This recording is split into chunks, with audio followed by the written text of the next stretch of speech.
Veja os destaques do Espaço e Comunidade dessa semana. Um alerta à sociedade e uma reportagem especial mostra quais são as leis que garantem proteção à vida animal e como é o cenário do tráfico de animais no país.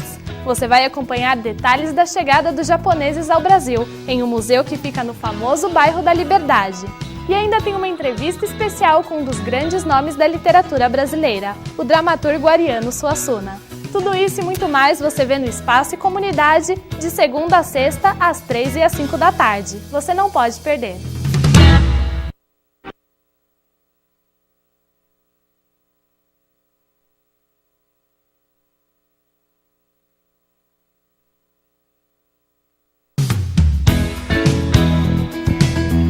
Olá, o programa Espaço e Comunidade já está no ar. Veja só os destaques de hoje. Um alerta à sociedade. Uma reportagem especial mostra quais são as leis que garantem proteção à vida animal e como é o cenário do tráfico de animais no Brasil. Você vai acompanhar detalhes da chegada dos japoneses ao Brasil, em um museu que fica no famoso bairro da Liberdade. Um trabalho realizado pela Paz de Guarulhos prepara excepcionais para o mercado de trabalho e promove a inclusão social como forma de superar limites. E ainda hoje tem uma entrevista especial com um dos grandes nomes da literatura brasileira, o dramaturgo Ariano Suassuna. Tudo isso e muito mais você vê agora no Espaço e Comunidade.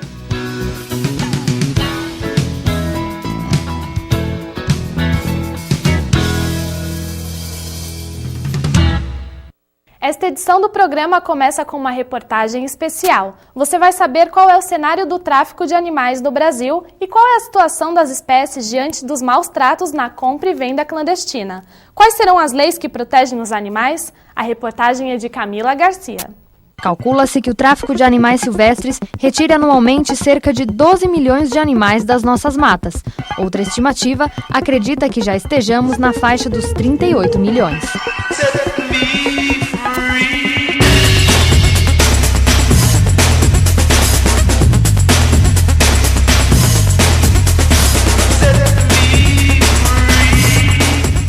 O Brasil é um dos principais alvos dos traficantes da fauna silvestre devido à sua imensa biodiversidade. Esses traficantes movimentam cerca de 10 a 20 bilhões de dólares em todo o mundo, colocando o comércio ilegal desses animais na terceira maior atividade ilícita do mundo, perdendo apenas para o tráfico de drogas e de armas. O Brasil participa com 15% desse valor, aproximadamente 900 milhões de dólares. A devastação das florestas e a retirada de animais silvestres já causaram a extinção de inúmeras espécies e, consequentemente, um desequilíbrio ecológico. Os animais mais exóticos, raros e até ferozes, dentre muitos outros, pagam com a própria vida pelo simples prazer que algumas pessoas têm em possuir animais silvestres em casa. As ações de degradação do ambiente que causem prejuízo e desequilíbrio ao ecossistema. Se eu não tiver uma licença ambiental de órgão competente para agir, agir no meio ambiente e alterar um ecossistema de maneira a degradar esse ambiente, alterar a qualidade de vida, vai ser considerada crime ambiental. Pode não parecer crime, mas ter um papagaio ou canário do reino sem a nota fiscal em casa é considerado crime ambiental. A cada 10 animais retirados da natureza, 9 morrem de uma maneira muito triste. E esses animais chegam na casa do consumidor machucados, doentes, geralmente eles morrem. A Lei de Crimes Ambientais, criada em fevereiro de 1998, considera os animais, seus ninhos, abrigos e criadouros naturais, propriedade do Estado, considerando que a compra, a venda, a criação ou qualquer outro negócio envolvendo animais silvestres é de teor inafiançável. As leis de proteção à fauna, nós podemos citar a Lei 9.605 de 98, que é a Lei de Crimes Ambientais, a Lei 24.645 de 34, que é a lei que, na verdade, ela descreve os maus tratos a animais, ela discrimina esses maus tratos, né? E a Lei de Fauna, que é a 5.197 de 67, que é a Lei de Proteção à Fauna. Basicamente essas, existem outras também.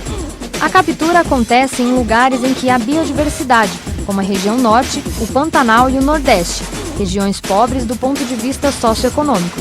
As principais áreas de captura estão nos estados do Maranhão, Bahia, Mato Grosso do Sul, Goiás, Tocantins, Minas Gerais e a região amazônica. A Amazônia, o Pantanal Mato-Grossense, a zona costeira, a Mata Atlântica são habitats importantíssimos para a nossa fauna, né? Então, a nossa Constituição, no artigo 225, parágrafo 4º, determina essas áreas, coloca essas áreas que são macroecossistemas de grande importância como patrimônio nacional. E, obviamente, são habitats essenciais para a nossa fauna, por isso devem ser preservados. O desmatamento é extremamente prejudicial, não só a destruição da fauna, como tem outras consequências sérias também, como efeito estufa, por exemplo. Depois da captura, o animal passa por vários intermediários até chegar aos grandes comerciantes, que ficam no eixo Rio-São Paulo.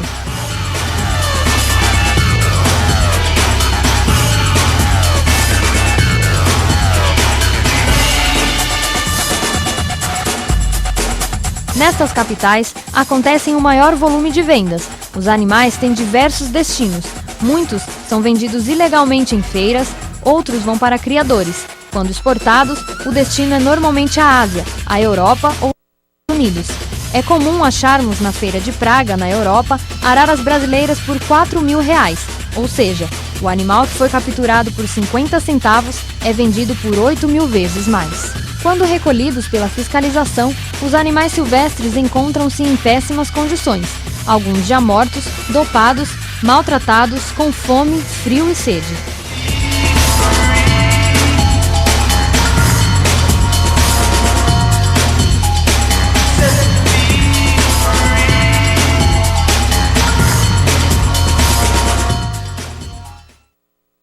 Em Guarulhos, uma campanha cadastrou milhares de doadores voluntários. Eles farão parte de um programa do Ministério da Saúde que pretende atender pacientes com leucemia e outras doenças do sangue. Para muitos brasileiros que estão à espera de um transplante, esse ato de solidariedade pode ser a única solução.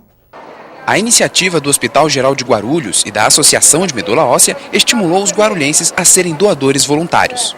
A campanha Seja Solidário até a Medula faz parte de um projeto criado pelo Ministério da Saúde e realiza o cadastro de possíveis doadores de medula óssea para atender à demanda de pacientes que necessitam do transplante.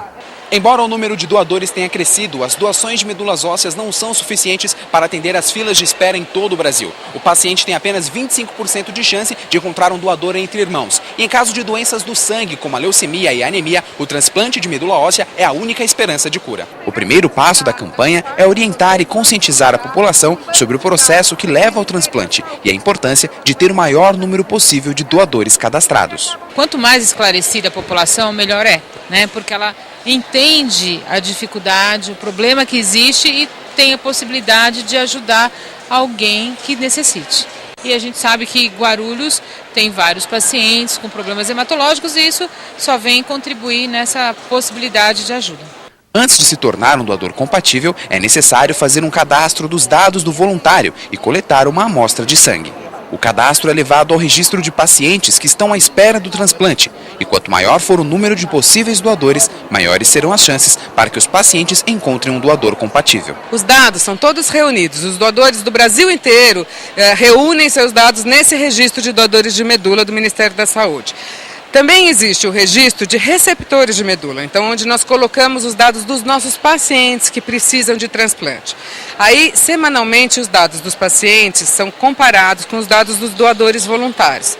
Então, quando existe um doador compatível com o paciente, esse doador é reconvocado. Ele colhe uma nova amostra de sangue e, se for confirmada a compatibilidade, então ele vai ser chamado para doar a medula óssea. Os pacientes que precisam do transplante são os que possuem doenças que comprometam a produção do sangue pela medula, como as leucemias agudas, a aplasia de medula, doenças genéticas e algumas doenças autoimunes. Após identificada a compatibilidade, o doador é chamado para um exame pós-transplante, onde é identificado de que forma será feita a doação. Para doar medula óssea existem duas formas. Uma é colher diretamente do osso, então aí é colhido da bacia, esse material com uma agulha e com uma seringa, a gente puxa, aspira de lá de dentro a medula, e a outra forma é filtrando das veias, né, as células mães, como se fosse a doação de plaqueta ou um mecanismo de diálise, da filtração do sangue. Então existem duas formas de doar. A remoção da medula por meio da punção direta do osso assusta algumas pessoas. Por falta de informação, muitos acreditam que ao doarem a medula ficarão paralíticos, o que não é verdade. Na realidade, a gente tem que quebrar todo e qualquer estigma que existe em relação à doação. O importante é ela saber que ela não vai ter nenhuma consequência clínica dessa doação, né? Ela não vai ficar sem a medula óssea, ela não vai ficar paralítica, não tem nada a ver. Ela simplesmente vai doar uma parte que não vai fazer falta para ela, né? Um percentualzinho muito pequeno do que ela tem e que pode ajudar outra pessoa. A chance de encontrar um doador de medula compatível pode chegar a 1 em 1 milhão. Por isso, o objetivo da campanha é conscientizar a população sobre esse gesto simples capaz de salvar vidas. A PAI de Guarulhos realiza uma série de oficinas que já beneficiaram mais de 50 jovens excepcionais com capacitação e oferta de trabalho. Nossa equipe acompanhou essas oficinas e descobriu o que tanto motiva esses jovens a superarem seus limites. A APAI, Associação de Pais e Amigos do Excepcional, realiza uma série de atividades voltadas para a inclusão e o preparo de pessoas para o mercado de trabalho. Desenvolver habilidades, trabalhar a higiene pessoal, o comportamento e a motivação são os objetivos dessas oficinas que foram criadas para estes excepcionais. Em sua maioria carentes, eles encontram nessas ações uma esperança para superar limites. Entre as atividades, há um espaço destinado à reciclagem e iniciação do trabalho, onde os alunos aprendem a reciclar papel e trabalhar em equipe na produção de peças artesanais. Na oficina de artesanato e silkscreen, o excepcional desenvolve sua sensibilidade e descobre seu potencial artístico. Essa oficina é de artesanato e silkscreen. A parte de silk é feita com camisetas, onde eles estampam. A parte de artesanato é toda feita com partes de MDF, são madeiras que eles lixam, eles pintam.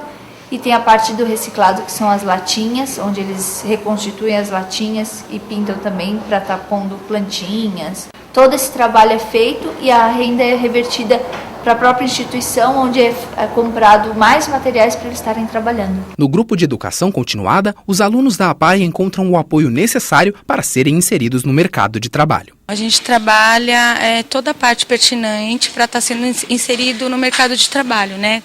Então a questão da higiene, a questão de entrevista, de documento, currículo, ficha cadastral. A gente faz um trabalho externo, a gente está sempre saindo com eles, porque é muito importante, não só aqui dentro da escola que é trabalhado, mas como eu vou estar andando de ônibus, como eu vou estar me comportando nos lugares. Antigamente as pessoas tinham grande preconceito, né? Com deficiente não sai na rua, não pode, não consegue, né? Então hoje já é trabalhado de outra forma aqui nesse curso. Entre os alunos desse grupo, encontramos a jovem Lucicleide, de 20 anos. Além de receber capacitação profissional pela APAI, ela trabalha na biblioteca da UNG. E é entre catalogar os livros e apreciar tantas obras que Lucicleide diz ter realizado um sonho. Era um sonho que eu tinha, que sempre passava por aqui, pela frente da universidade, né? E eu tinha um desejo de trabalhar aqui, sim. Mas no começo dessa nova fase em sua vida, Lucicleide encontrou algumas dificuldades. Quando eu cheguei aqui, eu não conseguia falar com todo mundo, né? Mas, devido das circunstâncias, que eu precisava de ajuda, eu pedi ajuda e as pessoas me ajudavam. Aí a gente foi criando aquela nova amizade. A primeira semana foi muito complicada. Ela realmente estava receosa de conversar com os colegas de trabalho. Nós pedimos, inclusive, um respaldo do próprio RH, do próprio pessoal da APAI. Eles pediram para ter um pouquinho de paciência, que era um processo de adaptação dela também. Na segunda semana, ela já se soltou, hoje faz parte da equipe, conhece todos na universidade. É realmente uma menina muito interativa, proativa, né? A gente pode perceber ela, além das atividades que lhes são atribuídas, ela tem a curiosidade de aprender mais. Quando eu chego aqui, quando eu vejo coisa nova, eu já digo, opa, eu já quero aprender. Um dos objetivos da instituição é incluir excepcionais como Lucicleide em um trabalho de integração social. O objetivo maior é de inclusão, é de possibilidade de mercado de trabalho para essas pessoas, estejam elas ou não anteriormente no mercado, e possibilitar realmente aprendizado. Assim como a UNG, outras empresas já contrataram mais de 50 pessoas capacitadas pela APAE. Uma dessas parcerias promoveu a reforma da antiga cozinha da APAE, que hoje se transformou em um moderno centro de panificação. É neste espaço que cerca de 20 alunos põem a mão na massa e desvendam os segredos da produção de pães, doces e bolos. Essa capacitação ajuda não só amanhã se eles conseguirem um emprego numa empresa alimentícia, mas também em outros segmentos, porque ensina eles a ter uma condição de higiene melhor, uma disciplina maior, porque tudo é mais controlado, tudo é mais vigiado. Então eles acabam se preparando muito bem para o mercado de trabalho por causa dessa ordenação, por causa dessa sequência que exige um produto, né? Porque tem a pesagem, tem o batimento da massa, tem o descanso, a modelagem, então tudo é uma sequência que vai ajudando eles a conseguir obter essa disciplina mesmo fora da panificação. E o resultado do empenho desses alunos em superar limites e aprender a produzir na cozinha tem seu merecido reconhecimento. Modéstia à parte, né? Nós fazemos coisas muito boas, com matérias-primas de excelente qualidade, porque para ter um bom produto final você precisa ter uma boa matéria-prima, senão compromete o produto final. E eles são caprichosos, fazem com carinho, então com certeza é muito bom. E é com esse empenho e força de vontade que as esperanças de uma chance no mercado saem a cada nova fornada. A Chantal é uma massagem que traz inúmeros benefícios ao organismo do bebê e ainda reforça o laço entre mãe e filho. Veja. Então nós vamos iniciar, tá? Aqui com o Fabrício. Começando a massagem no rostinho, né? Então nós iniciamos com um toque bem suave, deslizando na testa, indo em direção às orelhas. Tá, vai deslizando em direção à orelha. Depois vai do nariz, também em direção às orelhas.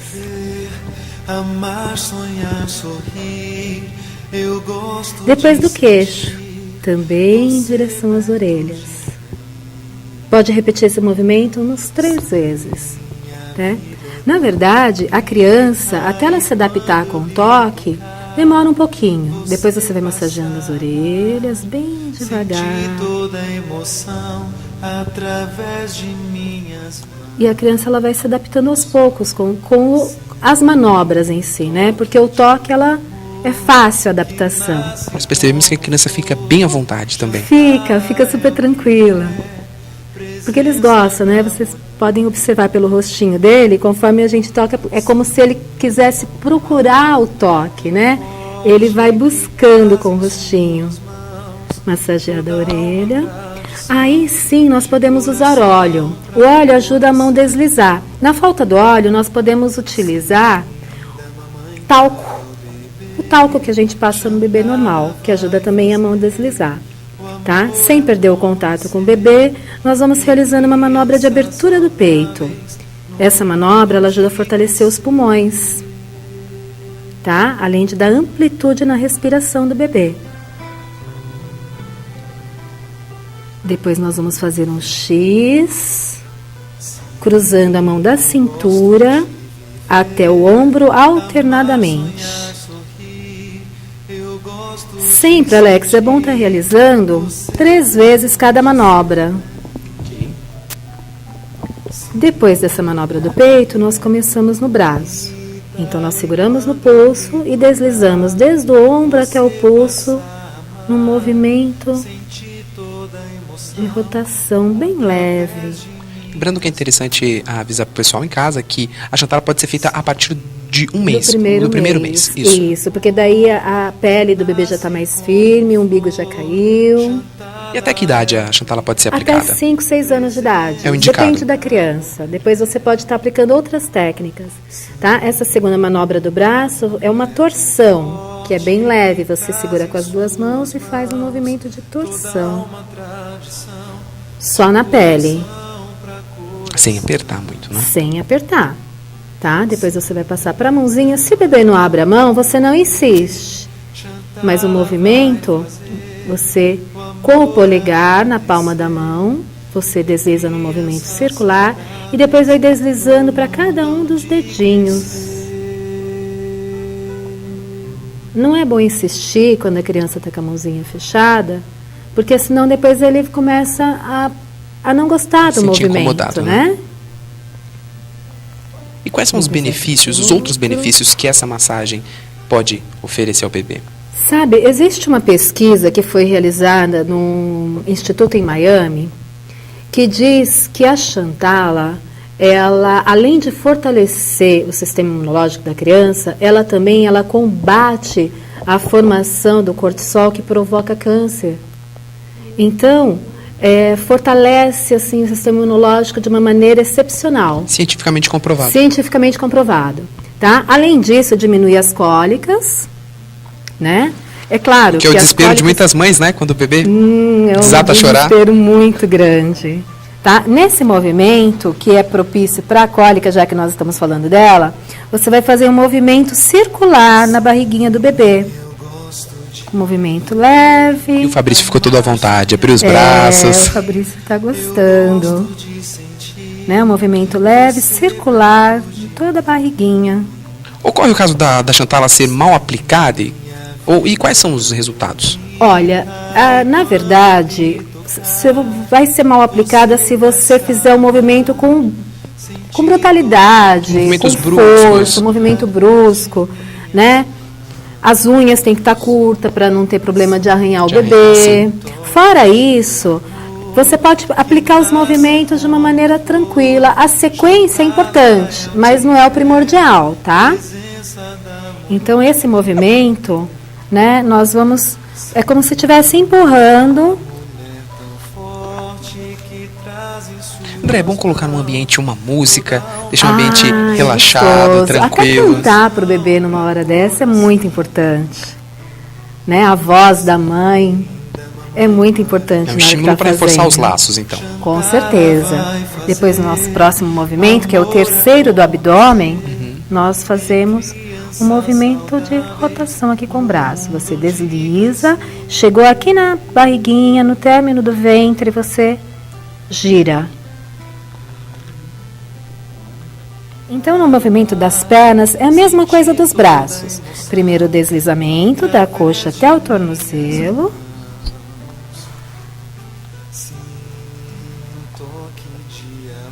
E depois o movimento de torção. O mesmo que fez no braço. Que fez no braço. Okay. Então, são 2 movimentos para o braço, 2 movimentos para a perna. Vai ser fácil lembrar. Depois, no pezinho, coloca-se o polegar na sola do pé, movimento circular, e vai deslizando para cada um dos dedinhos, igual foi feito nas mãos.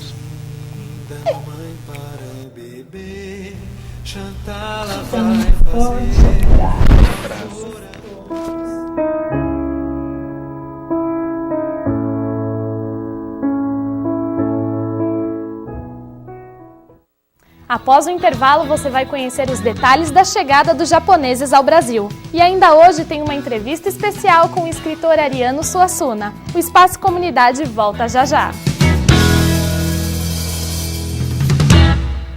Para chegar à condição de universidade, uma instituição de ensino tem que trilhar um longo caminho.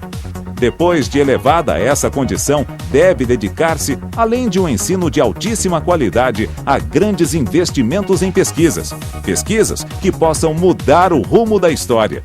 É exatamente isso que a Universidade Guarulhos, a nossa UNG, vem fazendo nos últimos 36 anos.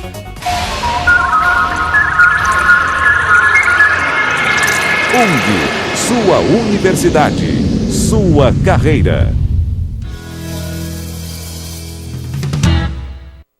No ano do centenário da imigração japonesa no Brasil, o Espaço e Comunidade mostra os detalhes e as curiosidades da chegada dos nipônicos. E não foi preciso ir até o Japão. A nossa equipe foi até o famoso bairro da Liberdade e esteve em um museu que guarda objetos dessa incrível jornada.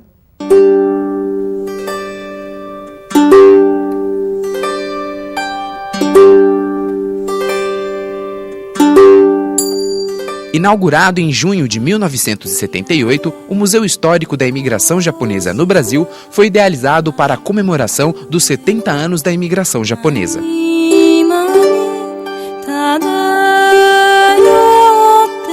Somando cerca de 1.500 metros quadrados, o museu é dividido em 3 andares expositivos. No primeiro andar, o visitante pode encontrar vídeo e réplicas dos primeiros navios que trouxeram os primeiros imigrantes japoneses até o Porto de Santos.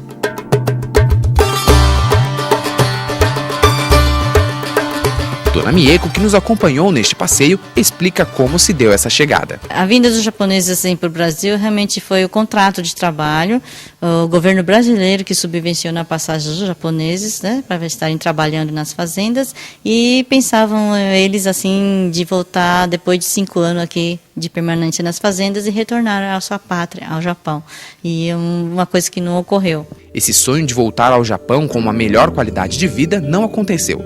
Em meio às inúmeras plantações de café pelas fazendas no interior paulista, os japoneses acumulavam pendências com os fazendeiros. Realmente foi difícil, porque era uma situação pós-escravo, já tinha outros imigrantes trabalhando, já estava achando dificuldades nas fazendas, e mesmo assim veio os japoneses assim no auge do café, né? E foi pouco, e foi muito difícil, ganhos como eles imaginavam.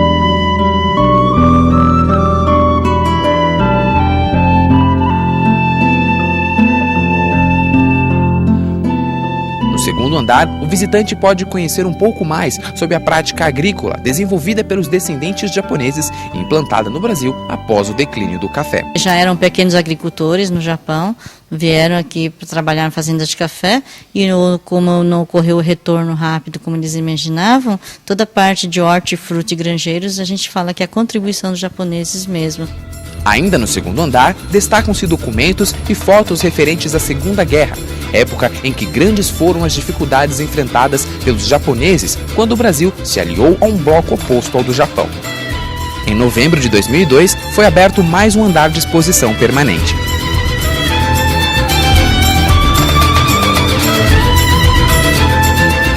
Painéis fotográficos de diversas linguagens e telas pintadas a óleo por artistas japoneses, o terceiro e último andar expõe temas relativos aos 50 anos pós-guerra. Além de registrar a história de lutas e a coragem desses estrangeiros, o museu mostra que a relação entre brasileiros e japoneses é bem receptiva e está prestes a comemorar um século. Receptiva, assim, a troca também entre brasileiro e japonês com as culturas, assim. No bairro da Liberdade tem bastante restaurantes mesmo, mais do que acho que uma própria churrascaria, vamos dizer assim. E as pessoas realmente gostam também, fora da gastronomia japonesa, eles gostam da feijoada, de um bom churrasco também, assim. É bem legal.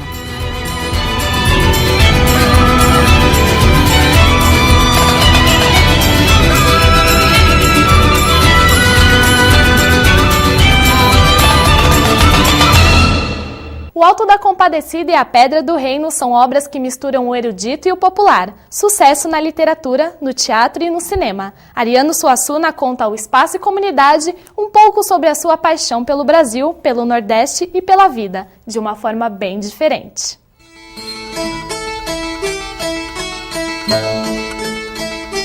Ariano Vilar Suassuna nasceu no dia 16 de junho de 1927, em João Pessoa, na Paraíba. Este grande brasileiro se tornou um dos maiores dramaturgos do país, com fantásticas obras como O Alto da Compadecida e A Pedra do Reino. Os textos retratam todo o universo da cultura nordestina e a riqueza de suas obras inspiram diretores e tantos outros escritores, que fizeram primorosas adaptações para o cinema e a televisão.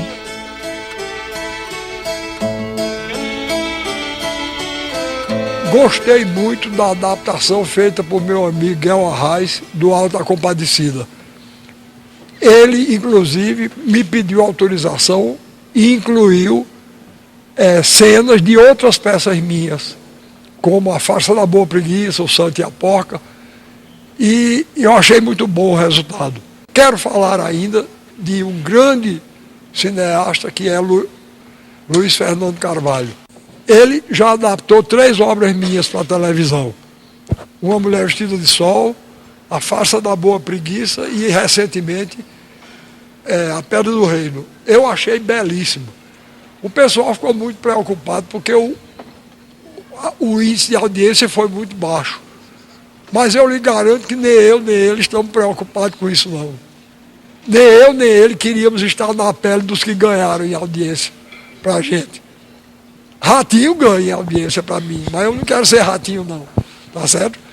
Eu achei a adaptação dele belíssima, uma bela obra de arte. Se eu vou usar uma imagem, se você já leu o Evangelho, você vê, por exemplo, o Evangelho de São Mateus, adota uma linguagem linear. Livro da geração de Jesus Cristo, filho de Davi. Abraão gerou a Isaac. Ou então você tem o Apocalipse, que é um poema cheio de imagens, né?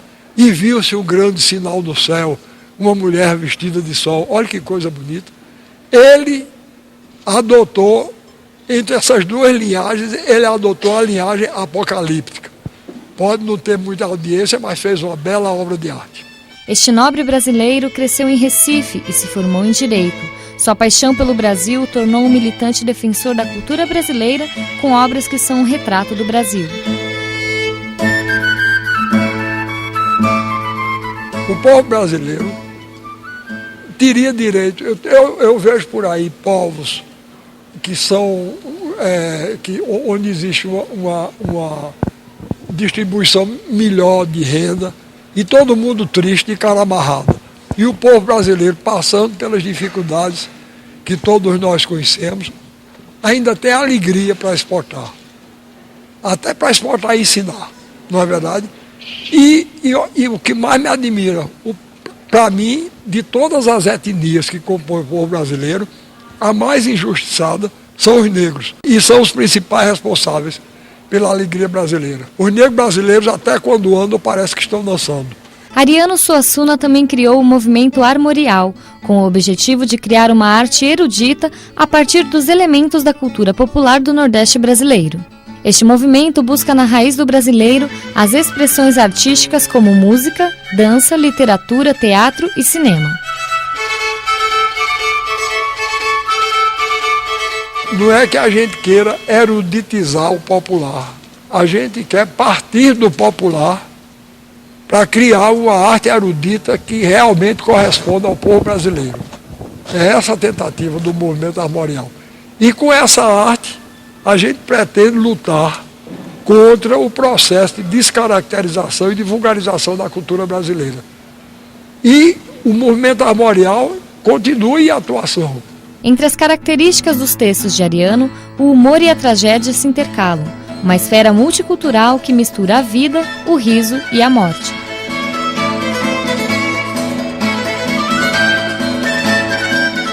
O povo brasileiro gosta de rir, não é? Eu mesmo gosto. Eu gosto de rir, gosto de fazer rir, quando posso. Agora, isso não me leva a ignorar a fase trágica da vida. A vida tem um fundamento trágico. Bastaria a morte, não é? A gente sabe que o fim da vida é ruim. Bastaria isso. Mas eu acho que eu sou, a essa altura da vida, eu continuo a ser um sujeito bem-humorado e animoso, tá certo? Então, eu vou enfrentar até, na minha terra, a morte tem nome. Ela se chama Caetana para os homens e Caetano para as mulheres. Então, eu vou enfrentar a Caetana, tá certo? Eu acho que toda morte tem um componente de suicídio. A pessoa só morre quando concorda. Se a gente começar a fracar, a Caetana vem e leva. Mas se a gente resistir, a gente ganha. Agora, essa é a minha teoria. Eu não sei se é a dela. Tá certo? Um homem com a cara do Brasil, complexo, erudito e popular, que leva sua vida rindo da morte e nos presenteando com o melhor do nosso país.